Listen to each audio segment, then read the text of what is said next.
Good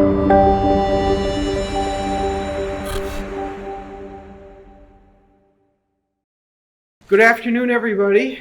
I'm going to share some data broadly about people that do not have pelvic pain, that go on to develop pelvic pain.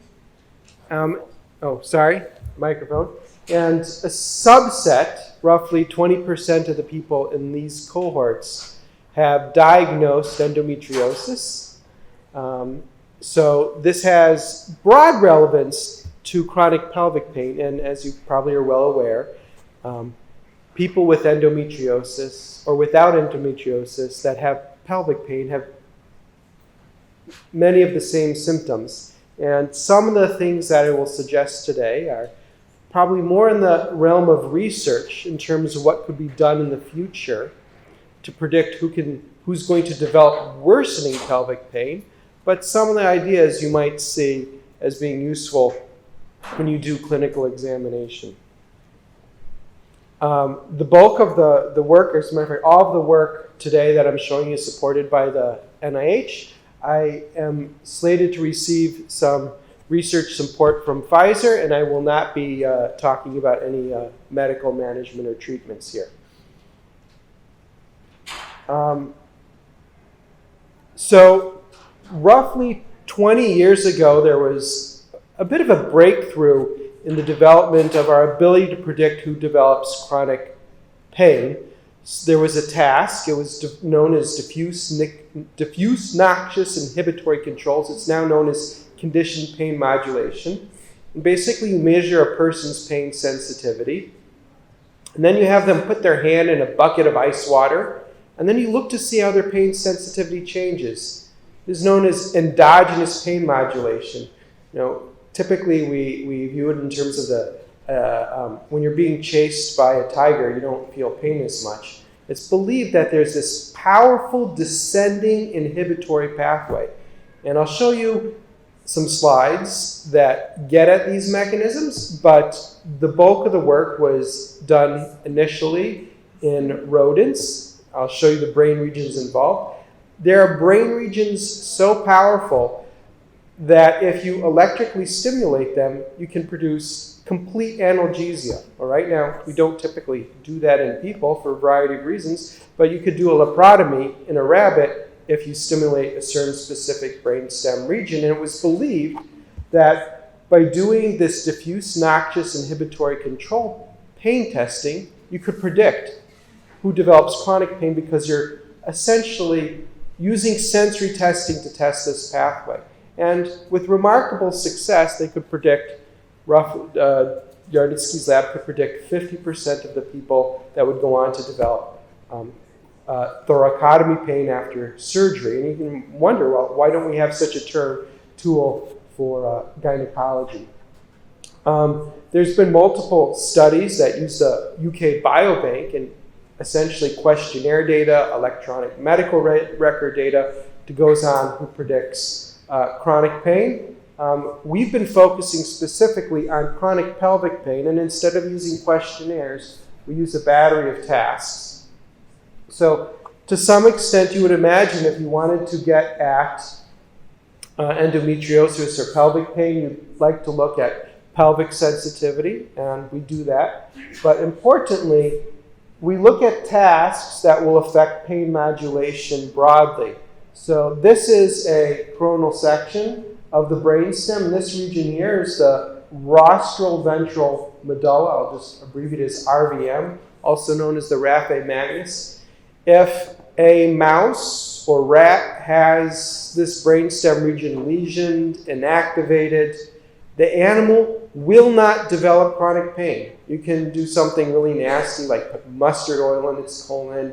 You could put formalin in its paw. And these animals, you could create an animal model of sciatica. These mice or rats will have pain for weeks to months. But if you inactivate this pain region, basically within 2 weeks, pain behavior goes away. And for all practical purposes, the animal looks like a normal animal. So we're still not there in people yet. Why can't we just turn on and off this brain region? Now, I'll point out that Animals still have acute pain without this brain region. They just don't go on to develop chronic pain. It is the major source of sympathetic drive to the dorsal horn of the cord. So it likely plays an important role in modulating pain, as well as if you lesion this brain region, intriguingly enough, you also lose opioid analgesia, about 50% of its effects. So it's clearly involved. Clearly, it plays an important role in pain modulation, but unfortunately, it's very hard to study in people. What we can do is study pain behavior that's likely linked to this brain region even before menses. So even before menses, you can't study menstrual pain, but we've noticed, I'll show some of the data today, that children that have widespread body pain are more likely to have worse menstrual pain. And even if people do not have endometriosis, they're likely to develop bladder sensitivity, bowel sensitivity, and then eventually irritable bowel syndrome, which we think there is some descending modulatory mechanism that's responsible for widespread pain, and it might start off really early. And if we could reverse the process, maybe we would not see some of these symptoms of endometriosis progress into other pain syndromes. Okay. Is it going to show the data? Here we go. All right. So what you're looking at here is we brought in kids before menarche, and then we followed them up a year later. And we got 300 kids, but we were able to follow up 200 of these. And roughly close to a third of the kids had widespread pain before menarche. And on average, they had quite a bit more menstrual pain within 1 year of menarche. And then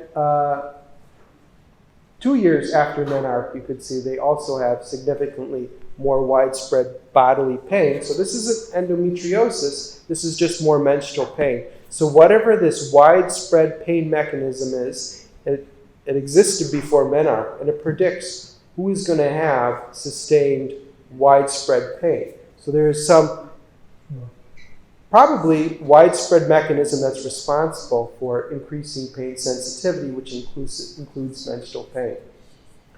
In order to get at visceral pain, people in the past used invasive tasks. This is the work of Dr. Frank Tu, my longtime collaborator, who developed this bladder sensitivity task, where we basically ask participants to naturally drink water until their bladder is full, and we ask them to characterize how much pain they feel.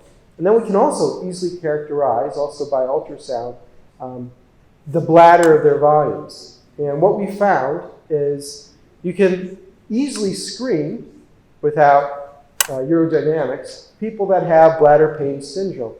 Obviously, they can tolerate less bladder capacity. We have people that have chronic pelvic pain that have normal capacity but have quite a bit of pain. And we should probably get rid of the use of the term healthy, but people that are pain-free controls, our pain-free controls have very little pain. However, if you look at people with dysmenorrhea, they hold about 100 ml less urine in their bladder at maximum tolerance, and they have quite a bit more bladder pain when their bladder is full. And they perceive that as being normal. Roughly 1 in 5 of these participants with dysmenorrhea claim to have as much pain as what we see in our bladder pain syndrome patients, and they see that as being normal. And they have daily bladder pain, but they perceive that as being normal. We believe this is not just confined to the bladder. One of the things that we can also look at is colon tolerance. So instead of inserting something in the rectum, what we can do is we can look how much bowel gas is observed in their rectum, both on their period and off their period, and we find that there might be some myths that people with dysmenorrhea are more gassy, or they have menstrual gas or menstrual pain due to their gassiness. But in fact, people with menstrual pain have less gas as measured by MRI in their colon.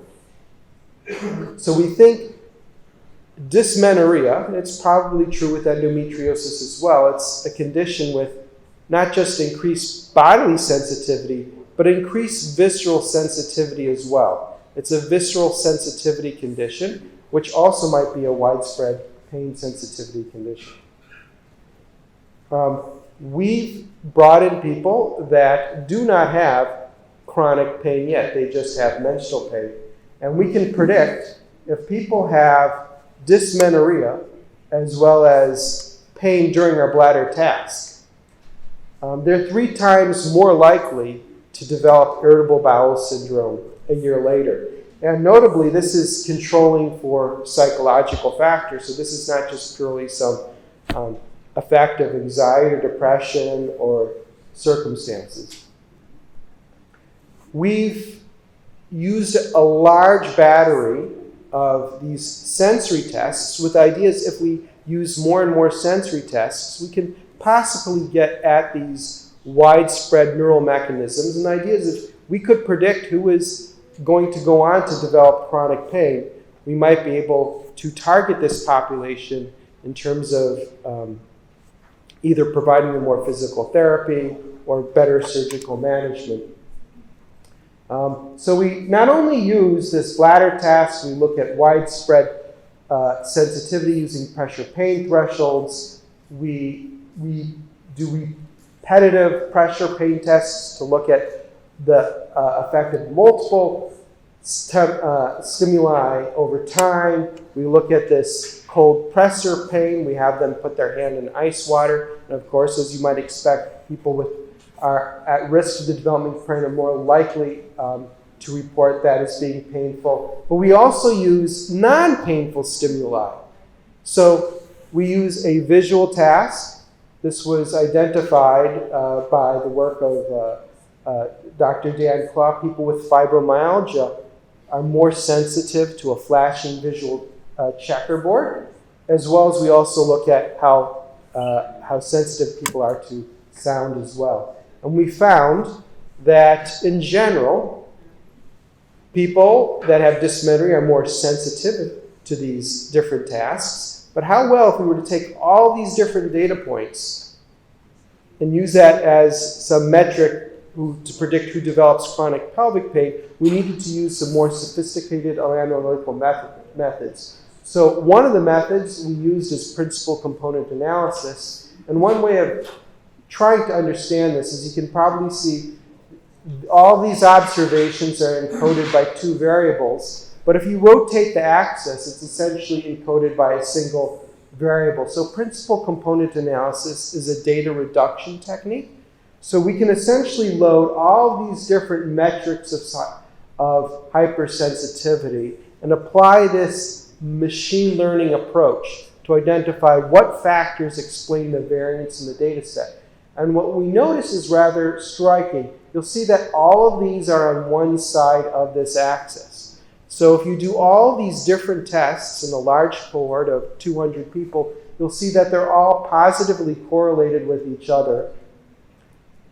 And this explains most of the variance in this data set. In the field of pain research, it was believed that each one of these tests might represent some special metric. Oh, when we do the bladder task, we're measuring how sensitive their bladder is, and we're looking at their pelvic sensitivity, we're looking at how sensitive their pelvis is. But in reality, we're not really measuring specific neural pathways. Whenever you bombard someone with a bunch of these different tests, you're essentially looking at how sensitive that person is to experimental sensitivity, right? So the single most important thing to realize is our bladder test is predictive, but if we were to do more tests and look at the correlations and make a combined factor that takes all these different experimental tests into consideration, it overlaps onto a single component. I'm not going to really talk about the other components due to lack of time, but what we see is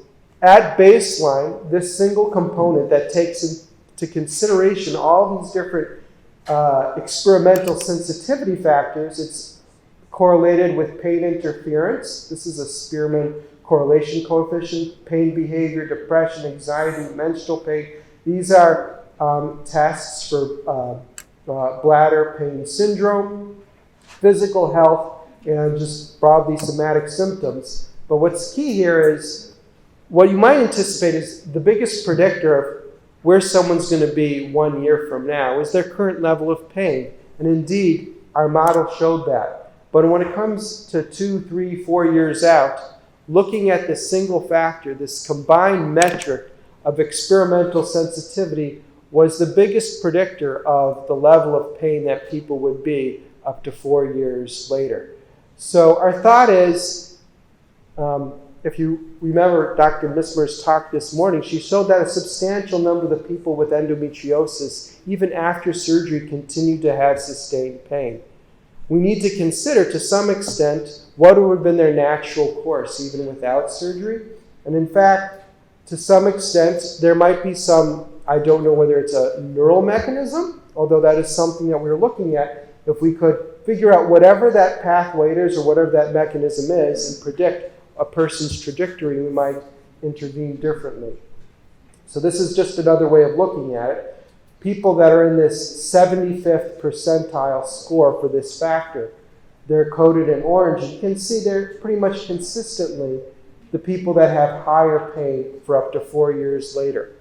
We also have brain activity, EEG activity on a lot of these patients. And we're using another form of machine learning, structured vector machines, to predict, just looking at brain activity patterns, who's likely to have maintained chronic pain. So our hope is, by looking at these experimental tasks and by looking at brain activity, we might have better insight on patients' natural trajectories. And our work is also starting to suggest that to some extent, some of these mechanisms might have even emerged even before MENAC. So to some extent, I largely believe that endometriosis, it's a uterine condition, but there is an important role, probably for a brainstem pathway, given its importance in pain modulation in animal models. And we do see that in terms of the symptoms, in terms of the pain phenotypes, it's not just localized to the bladder or to pelvic sensitivity, but widespread pain. So we need to figure out, we need to validate this in a larger data set. So we've looked at about 200 adults with all these experimental tasks and more in reduced sets. And we started to look at this in about 300 children, but we need to validate this in a larger task. And we're also looking to see whether, if we look at these, this phenotype of experimental sensitivity, and we try interventions that affect experimental sensitivity, whether it can affect outcome. Thank you.